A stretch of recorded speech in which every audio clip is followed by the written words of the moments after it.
All right, y'all. We are back at it with another reaction video of our boy James Pumphrey of formerly Donut Media, his own channel Speed. He's got 1,000,016 subscribers. Go check out his video, check out his channel, subscribe to him. Great content. Former car YouTuber, still kind of a car YouTuber. But he's got a video titled How Nike Finally Hacked Skateboarding. We are going to be reacting to it, watching it, and yeah, check it out. Another one. Nike SB. Nike Skateboarding.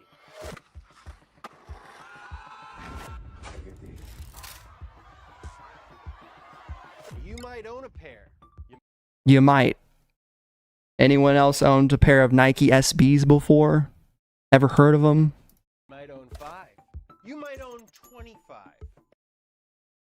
I own one. And even if you don't, there's probably somebody in your life who cares way too much about sneakers. I'm a sneakerhead, of course I'm gonna. Yeah. So this video is for all of us. Gotcha.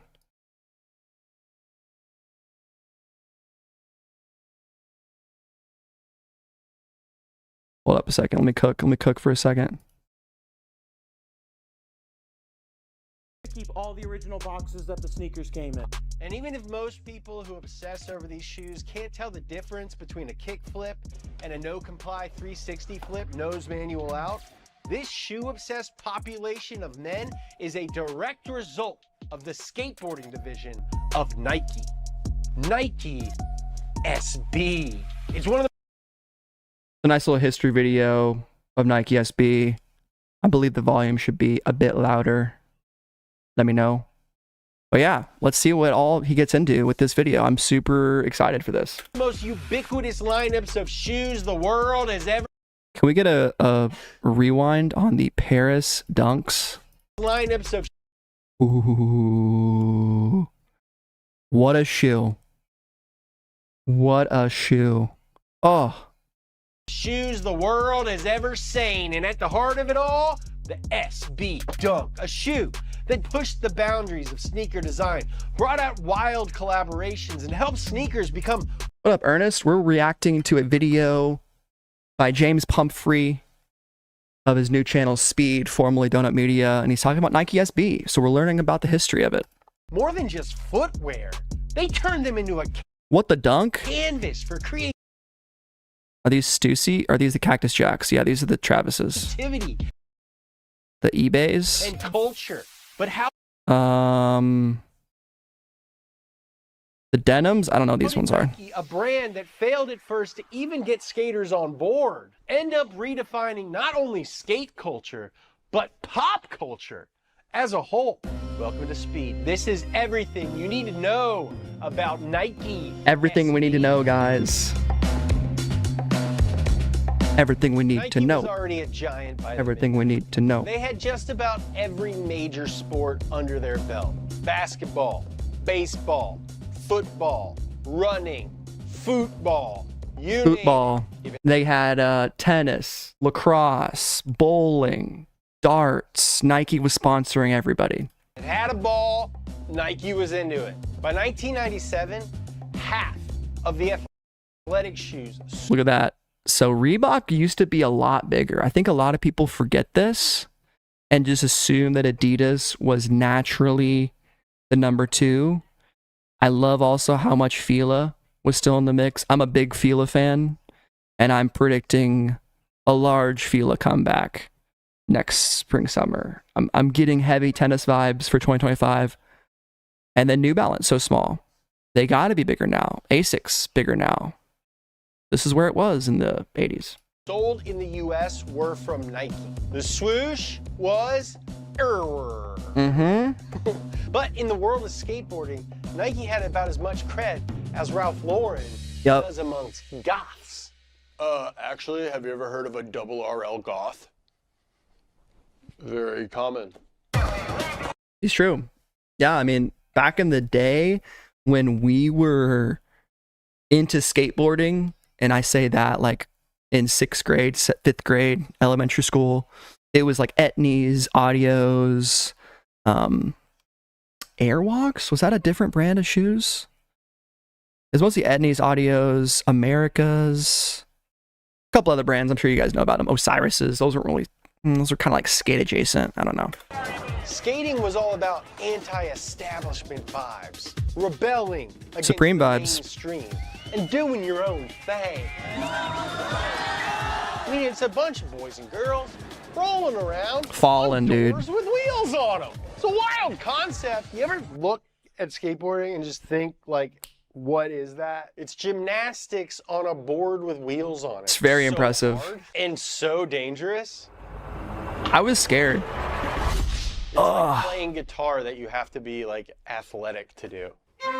Nike, on the Globes, dude. I got a story about globes. Time for a different time though. other hand, was the exact opposite of dangerous athletic guitar. They were the definition of a corporate giant. And the last thing skaters wanted was to be seen wearing anything that felt remotely mainstream. This is the 90s. Hell yeah. I legitimately remember being kind of weirded out when I heard that Nike was getting into skateboarding. Nike thought that they could crack the skate market. I'm sorry guys, I have to make the video formatted better. Just a little bit. I think we usually watch it like In this. 1996, they made their Maybe like first that. attempt by launching the Nike skate line. And if you want to know why it didn't go well, you can start with the names of the models. Names like Snack with a K, Chimp with Not an S good. in front of it, Chimp, and Chode. There was really a shoe Called the Nike Chode. Chode. Yeah, that's not good. The Chode. That's pretty meant bad. The same thing back then as it does now. I think it did too. Tiny penis, Nobody in the wider boardroom than it was is like, tall. It's not even, doesn't even mean anything else. It's like a Nike executive. It really heard doesn't. A bunch of skateboarders talking like at a gas You station. fucking chode, It dude. was like, oh, I heard one of them say chode. Maybe we'll call it that. Should we find out what it means? It's a great How? idea. Well, we could ask them. All right, What? sorry about that. Heavens no. Talk to teenagers? Are you kidding me? Yeah, we're not gonna do market research. We're just gonna fucking make a decision. You're the scariest group of people on the planet. They might make fun of how I look. They will. See your weakness. And they just dive in on it. And they squeeze it. They squeeze Figure it. out how to sell them shoes. They take your soul Chode out. it is. Chode it is. Chode, chode, chode. Chode, chode, chode, chode, chode, chode, chode, chode, chode, chode, chode, chode. A young Bam Margera was actually the very first rider. Dude, Bam was so goated back in the day. I wasn't even the biggest skate fan. I've told you guys this. I was tangentially involved in it, but Bam was so cool. Viva la Bam. On the Nike skate team. But the shoes He was sick. were so bad, he didn't even want to wear them. To fulfill his contractual obligations, he'd simply cut the Nike swoosh off of the chodes and then glue them onto his own shoes that he could actually skate in. That's how far off I didn't know that. Nike was. Instead of embracing Nike, skaters stuck with brands that they trusted. Vans, S, DC, America, Globe, DVS, America, Globe. and Osiris. These brands were Okay, Osiris was more skater than I born thought. from the same culture. Nike was seen as a poser attempting to jump into skating. But Nike didn't give up that easily. Nah. 2001, they tried again by buying out a small Portland-based skate brand called Savior. Now, the idea was simple. We trick everybody. If skaters wore Nikes, maybe Classic.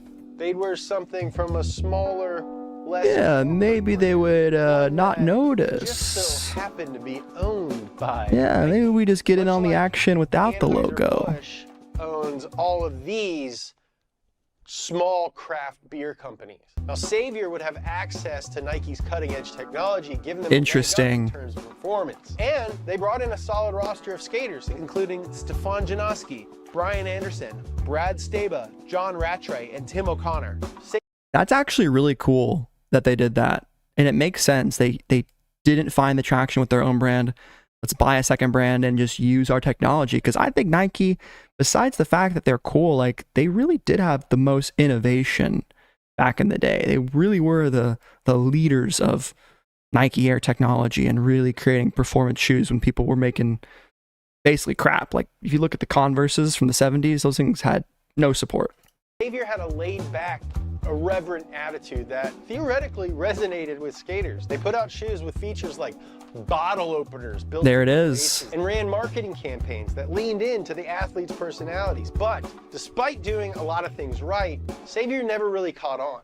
Their shoes weren't selling, and by 2004, Nike pulled the plug. Still, Xavier was an important We trick stepping everybody. stone.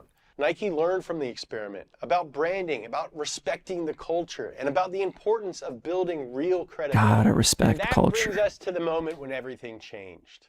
Nike SB cracks the code. Ooh. After 2 failed attempts, Nike was ready to give it one more shot. Let's do In it. 2002, they made the move that changed everything. They put Sandy Bodecker Yes. in charge of launching Nike SB. What else did Sandy Bodecker create? Is it the Air Max 1? Was that his other shoe? Did he create the Jordan 1? I don't know. I forget. Bodecker was a Nike veteran who joined the company in 1979 as a footwear tester and rose the ranks to help the company break into European soccer, i.e. football. Football. If you're a soccer player like Jesse, then you get made fun of. But you also know just how massive Nike is in that sport. Mm-hmm. But skateboarding, this was going to be a different beast entirely. Bodecker knew that Nike couldn't just waltz into the skate world. Dude, Supreme box logo spotted. Vintage Preem spotted. And expect skaters to accept them. There was too much skepticism, too much bad blood from the previous attempt. So instead of throwing money at the problem, Bodecker did something simple. Something that I think What'd he a do? lot of us should do. He listened. He Whoa. talked to skaters, to shop owners. Well, I believe that skaters would use Jordan 1s and just regular Nike Dunks for a long time. And then that's when they created the SB. They just made it more of a skate shoe. To the people who actually lived and breathed the culture. He became a skate That's what I know. fan Change the insoles, yep. and then built from there. I think he probably read more Thrasher than me, which is awesome though, right? Because like, hey, if you're gonna be in part of skateboarding and want to be welcomed, like, you're gonna have to really know the depths of it, right? Not just, Yeah. you know, Wild make concept. money. Wild There's concept. no magic bullet here, just honest conversations about what skateboarders wanted and what Nike could bring to the table. It looked like he approached skateboarding by going, we can't get in there unless we do something for skateboarding, because the previous things looked like it was trying to take from skateboarding. The big breakthrough was a shoe that Nike already had, What? that skateboarders already loved. What was that? Talking about the dunk. It was originally designed The for dunk? basketball back in 1985, but skaters in the 80s and 90s had adopted it because of the durability and solid ankle support. So instead of creating an entirely different model, Bodecker and his team took the dunk and retooled it for skating. They beefed up the tongue, added more Beefed up the padding tongue, for extra more comfort, padding. and used Nike Zoom Air Zoom Air. technology for better cushioning, Cushioning. when ollieing, and such. The result? The SB dunk.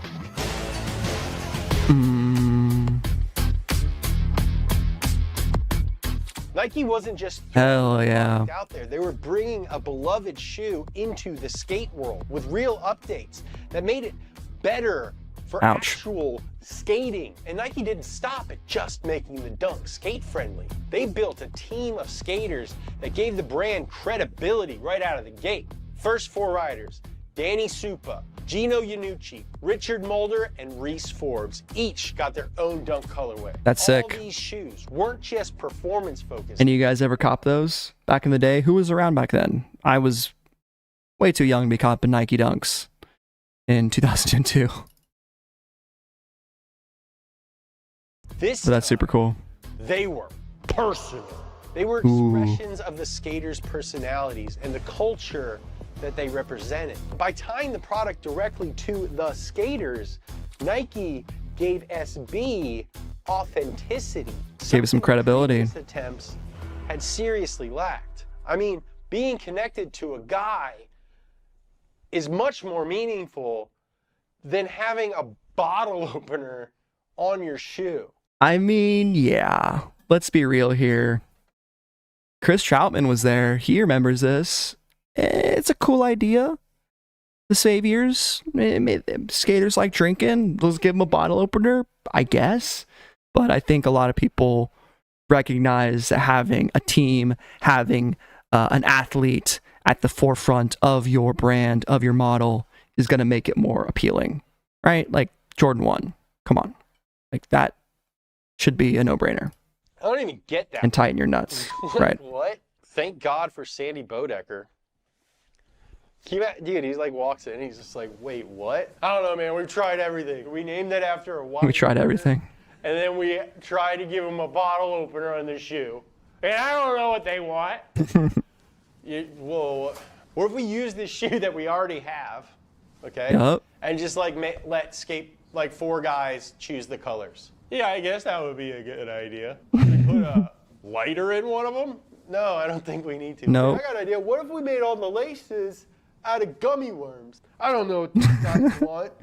What if we made a weed stash bot, man? In a couple years. We'll do that in a couple years. Haircuts? Every shoe gets a free haircut. No, they hate haircuts. What is skateboarding? If it's surfing. It's probably pretty close to what the meeting was like, to be honest. I wouldn't be surprised. For the street, shouldn't they even do it barefoot? What if we make the shoe look like a foot? Can we please just try naming it after our again?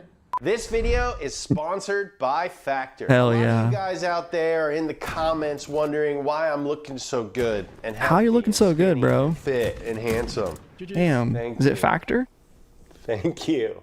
Well, it's a number of things. I walk a ton now, 10,000 steps a day. Damn. Minimum. Okay. But I've also been eating healthier. Healthy food often takes a bit more work, but Hold up. a cheat code for that. What's the cheat code? A service like Factor, which delivers I've actually fresh, used Factor never before. frozen meals right to your doorstep. It's pretty Whether good. you're managing calories, maximizing. I will say if you eat it for every single day for 2 months, it gets boring. I might have done that for every single lunch for 2 months and a little much. Your protein intake, both of which you should be doing, or simply trying to eat more balanced. Factor has dietitian approved meals that will help you meet your wellness goals. A dietitian is a professional food person. Whoa. Choose from 6 different meal preferences, including keto, calorie smart, and vegan/veg. 2.5 minutes in the Round out your microwave? orders with nutrient-rich smoothies, Pretty snacks, nice. and energy shots to keep you satisfied all day long. This is a nutrient-rich smoothie. 18 All I'm saying, Factor, hit me up. I like your shit. grams of protein. I'm just saying. And it's got caffeine in it. It's a cold brew latte smoothie. Drink this right when you wake up. Whoa. Go for a walk or a run. I do. I know a lot Do of it. you guys aren't eating breakfast. You got to. I know that you've got a lot going on outside of the kitchen. I can relate. I am Yep. also a speed man. Mm-hmm. Keep your life going and turn to Factor. They deliver fresh, nutritious, chef-prepared meals ready to eat in just 2 minutes. Head to factor75.com or click the link below and use code SPEED50 to get 50% off your first Factor box and 20% off your next month of orders. That's code Let's go through a little SPEED50. fast right here. Factor75.com Little speed. to get 50% off your first box plus 20% off your next month of orders. I know that a lot of you mamas are not eating breakfast. And then came one of the most pivotal moments. Check out in Factor. Nike SB's early success, the launch. Now, rather than Ooh. coming in swinging its big old corporate chode, Nike SB went for a more low-key approach. Yes, the skate shop release, which still sees prevalence today with how Nike SB gets released. And I think that is the differentiator between Nike SB and the rest of the Nike brand. They really do stay tied in with the brick and mortar stores. And I think the people that are near those stores, the hardcore, longtime customers, appreciate it. They pulled up to the first ever action sports retail show, a crucial trade show for the industry, and I'm realizing is probably going to show up on this channel a lot. Well, they pulled up with just a small, Was that the place that Sean Stussy was at? I think that was when we watched the last one, the Stussy video. humble booth with just one shoe. the Nike SB Dunk. Damn. And it worked. They ended up winning the award for Best Small Boot, which, for a brand like Nike, was unheard of. And honestly, if you think about it, kind of lame. I mean, that, like, a show like that could really change a company's trajectory. They gave it to Nike. Comes in and is like, actually, we're competing in small booth this year. Damn. We just brought one shoe. But even though Nike probably crushed a few small businesses at that trade show, they did actually do quite a bit for small skate businesses. Focusing on local skate shops rather than bigger retailers put Nike SB in the best place to reach skaters while supporting small businesses that were beginning to be neglected by the other current major players for skate shoes. Today, having a Nike SB account helps lend weight to a local store and may even help a store stay in business. He knew Yeah, shout out to Cowtown Skateboards, which is right here in Phoenix. the Dunk had value to collectors, and he was going to offer this product in a skate shop only, so the shop would benefit off the collectors coming in and buying it and fund the shop for a month. As Nike SB started to gain momentum, the team expanded, bringing in even more heavy hitters from the skate world, like Eric Costin, Yes. Lance Mountain, Lance Mountain. my buddy Stefian Janoski. Each Janowski. skater brought their own style and credibility to the brand. Minus Skate Shop in Indianapolis. I forgot you're in Indianapolis, bro. Hell yeah. But perhaps the biggest coup for Nike SB came in 2004 when they convinced Paul Rodriguez to leave S and join the Nike SB family. Ooh. They picked him off. That same year, P-Rod won his first X Games gold medal, instantly cementing himself as one of the top names in skateboarding and giving Nike SB a massive boost in legitimacy. You gotta have that. And then in 2005, just 1 year after joining Nike SB, You gotta have your X Games, boy. first skateboarder ever to get his own signature model from Nike. Oh, His damn. line grew The to Air Paul radios. 10 models by 2017, putting him in an exclusive club that included only the biggest names at Nike. This moment wasn't just about sneakers. I didn't even realize that he had 10 models of Nike SBs. That's pretty cool. It was about showing the skate world that Nike was committed to the sport at the same level that they were committed to their top athletes in basketball. I mean, this makes sense. You know, if Nike had success with signature athletes in other sports, why not do it for skateboarding? Like, it's kind of obvious with hindsight looking back at this. It's like, it's clear that this was the path forward, but surprising it took them literally 3 attempts to get it right. Basketball, soccer, and beyond. They were treated like any other athlete at Nike. Now, first class flights, really nice hotels. Hell yeah. It was like royalty. Like the way we were treated was like ridiculous. I felt like Andre Agassi. Now, while the SB Dunk That's sick. was the foundation of Nike SB, there were other shoes that made a major impact. Take Janoski's signature model. Those are classic, dude. Didn't Supreme get a pair of Janoskis? I swear we had one. Or maybe I'm thinking of a Vans. Unlike the tech-heavy shoes that dominated skateboarding, It could be crazy. Janoski's shoe was minimalistic, Chill. influenced by boat shoes and moccasins. It wasn't about the bells and whistles. It was about clean design and versatility. These shoes were popular. Everyone had these, whether you were a skateboarder That's the Supreme ones, right? Am I crazy? or popular. Everyone had these, whether Or are those just the ones that came out that kind of looked like the Supreme ones? I could be insane. they were a skateboarder or not. My grandma had a pair. It was really part of Stefan's Damn. plan to make that thing bigger than maybe what people saw in skateboarding ever before. Hey, you don't see Janoski as much anymore, but they're super, super popular. Out in them, I get married in them, go to funerals in them, go to Go to funerals in them. I don't know, that's how good mine are. I don't even have any other shoes. Now, for actual skaters, That's funny. there's a strong case to be made that the Janoski is even bigger and more important than the Dunk. I don't agree with that. I don't agree with that, but it's definitely the second biggest. Easily the second biggest. For Nike SB.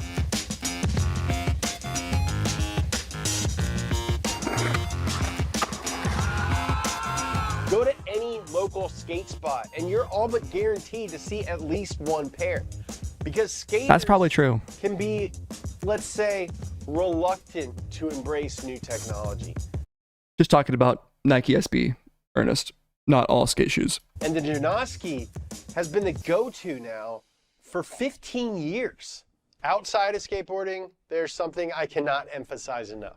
Okay? What's that? Sneakers did not look like they do Oh, staple dunks, dude. Love those. now before Nike SB. There were exceptions like the Dunks and Air Forces in the early 2000s from Concept Japan, which had wild colorways, but were exclusive to Japan. Car guys. But Nike SB took things to a whole new level. They were early standout dunks, like Reese Forbes' denim. What up, Supreme No Breaks? You're here in the building. What's up? We're watching this video by Speeed, James Pumphrey, about the history of Nike SB. SB dunk in 2002. Okay, these are the Reese Forbes denim SB dunks, right? Then in 2003, Nike SB dropped the infamous Heineken. Ooh. This is when Nike started cooking. When they started being like Supreme and started playing around with inspirations. It's sad today that Nike is so litigious. And while I do agree with them in certain aspects, I think there's some stuff that I think they maybe go a little hard on. That's what she said. Dunk featuring a colorway very similar, inspired by a certain brand of beer. They pulled them straight off the shelves after a cease and desist, but that made them even more popular and more coveted. But perhaps the most infamous release was the staple. I thought he was gonna say Freddy Krueger's. Those didn't even get made. Pigeon Dunk in 2005, designed by Jeff Staple. Was anyone in New York during this release? I heard it was insane. I heard it was pandemonium. Drop caused riots in New York City. This wasn't just another sneaker release. It was a full-blown cultural event. Nike SB continued pushing the boundaries with drops like the Freddy Krueger, which these never got made. And by the way, there's lots of pairs out there of people saying that they have the samples. I feel like these have changed hands for 5 figures on fakes. And I would never touch a pair of these dunks ever in my life, sadly. Even if I knew that they were real. For one, they're too expensive. But really cool shoe. I wish they released. If they brought them back, they'd probably do an official collab. And I could see that. Halloween 2026, Freddy Krueger 7, Nightmare on Elm Street 15, X Nike. And it would definitely kill the value of these, but that's just the modern era of sneakers. Dunk pulled before the release after, again, legal threats, making the few pairs that survived some of the rarest and most valuable sneakers the world has ever seen. And speaking of valuable, the Paris Dunks. Dude, these are my favorite of all time. Paris Dunks, easily the best dunks for me of all time. Paris SB Dunk, featuring unique artwork by Bernard Buffet, became one of the most sought-after shoes ever. And later, skaters like my friend Rashad Ware and cultural icons like my friend Magnus Walker also damn, bro, you got a lot of friends. Had their own special SB shoes. Nike SB didn't just change the way that skaters looked at sneakers, it redefined what a sneaker could be.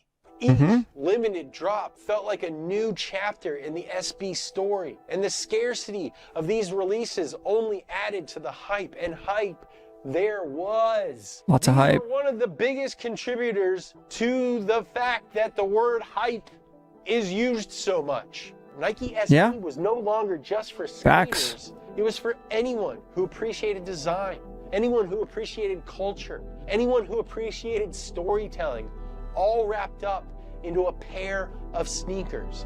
And those are all things that I hope you appreciate. I mean, absolutely. That's what my channel's based off of. That's why you guys are watching. We are those people. And we're here today. Learn about the history. Pretty beautiful. Hit the like. This is a grail among grails. This is a beautiful shoe. Oh my god, that's my size. Paris SB is one of the rarest SBs ever. I got the Grateful Dead right here. Special pair. But Ooh. just as fast as the hype had come, it began to fade by the early 2010s. Dunks were sitting on shelves, and skate shops that once thrived on SB releases were seeing fewer and fewer customers. Yeah, during this time, I think Jordans really started to pick up the hype for sneakerheads. SBs had a bit of a die-off in the 2010s. It looked like the SB Dunk had seen its heyday, but in the late 2010s, something happened. The SB What happened? Dunk found a second life, this time through streetwear, Yup. influencers, and social media. High-profile figures like Travis Scott and Virgil Abloh began wearing SB Dunks again, reigniting interest in the shoe. Travis Scott even launched his own collaboration, and suddenly, the SB Dunk 2020. everywhere again. COVID. As with many things that resurfaced, the return of SB Dunk sparked mixed reactions. Some welcomed the comeback, while others saw it as over-commercialization, a reminder of how mainstream attention can water down what once felt authentic. Now, this tension reveals a larger truth. When something underground goes mainstream, it's inevitable that it changes. It's the cost of exposure and growth. For better, I think that's the case with Supreme. It's the case with any brand that sticks around in its popularity. It's going to have highs, it's going to have lows. It's going to die down in popularity. It's going to resurge. But I think ultimately, if the designs are good, people are going to go for them. If they have good storytelling, good release schedules, you know, the right amount of supply and demand, it'll probably work out. Right? and for worse. And perhaps this is one of the reasons for the Dunk's most recent slip from the top. It no longer serves the people that Nike served so well at the beginning.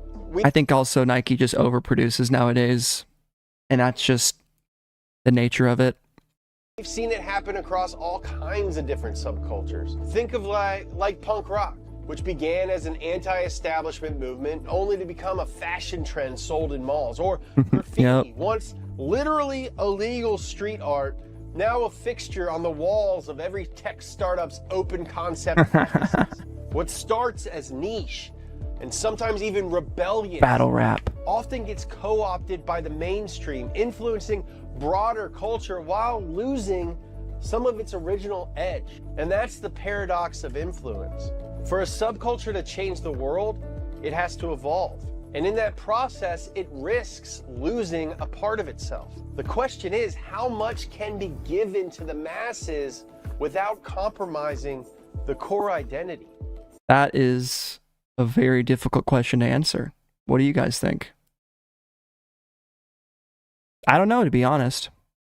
Can a culture retain its soul while gaining wider recognition? Now, in the case of Nike SB, they didn't just follow a trend or appropriate a culture. I mean, at first, they did both of those things, but they helped shape how niche cultures intersect with the mainstream. While Nike's impact on skateboarding came with mixed feelings, it undeniably elevated the sport and gave it a stage that it had never seen before. I mean, it's in Nija's so good, Yuto. So while trends will so come good and go, the SB Dunk's popularity will rise and fall. But its legacy reminds us that subcultures have the power to change and shape the world. And in a world where things go global instantly, and we move faster and faster away from subculture, get it off the screen, towards a monoculture, where will things be forged? Where will cool stuff bake if it spends less time belonging to a few people and quickly belongs to everybody? I guess only time will tell. I guess eventually we'll just be eating dust and watching the Gray Channel. I can't wait for that. Yo, thanks for the Dust and Gray Channel. And, supporting the channel. We're really sick. But we're starting to move. We're figuring out how to do this. So we're like every other week. Good video, man. Thank you for being here. Hello to our new subscribers. And subscribe to Speed. A lot of you guys follow them. Follow him. Anything other than check it out. and now Nike SB. So There we go. More to come. Sometimes we might talk about cars. Follow me on Instagram at James Pumphrey. Follow Speed at speed.co. Follow him. Across all platforms. All right, dudes. I love you. This is so fun! Bye, James.